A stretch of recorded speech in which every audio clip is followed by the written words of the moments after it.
Student leaders from different universities in the country were arrested today shortly after issuing a press statement declaring that they will be joining protests organized by the Azimio la Umoja on Monday.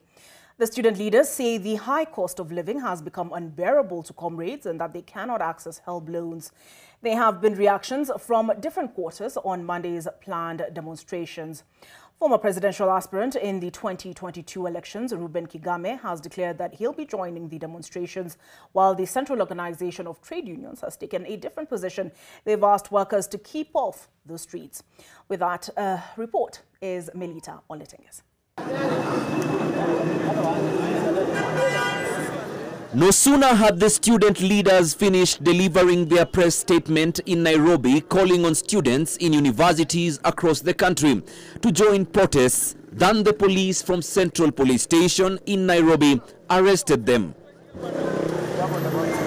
The student leaders had in a statement highlighted reasons why they are rallying students to join the anti-government protests, key among them being the high cost of living, which they say is taking a toll on students. If I die, let me die in the army. I'm a soldier in the army of Baba. They also claim that the comrades have not been receiving their HELB loans. We are staying hungry.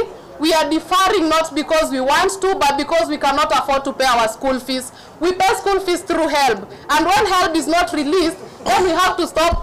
We cannot register our units, and therefore we are forced to defer. We will not go to classes, no classes that will be attended, not even having meals. We will make sure we adjust ourselves in the streets of Nairobi. Different quarters have continued to voice their concerns on the planned demonstrations, including the Central Organization of Trade Unions, which has cautioned workers against skipping work on Monday.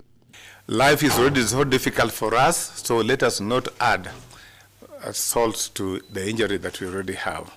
So that is my plea to the Kenyan workers, and that's my plea to the Kenyan politicians. Former presidential aspirant Reuben Kigame declared that he shall join the protests on Monday to champion for transparent leadership and also against the high cost of living.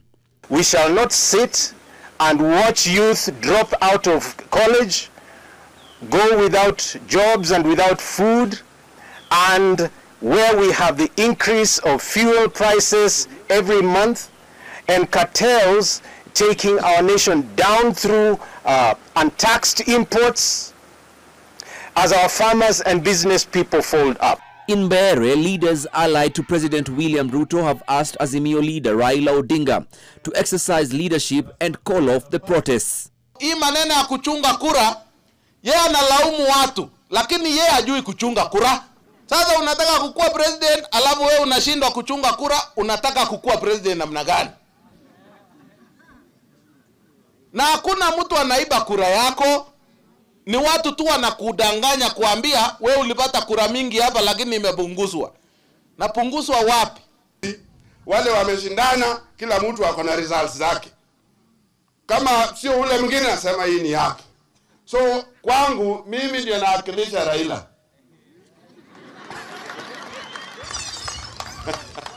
Hawa mtu hivyo, mimi constituency yangu ndio nawakilisha Raila, hiyo ndio Bondo, hiyo ndio home constituency yake. Religious leaders in Machakos have called for a truce between President William Ruto and Raila Odinga to avoid bloodshed and worsening the country's economic situation.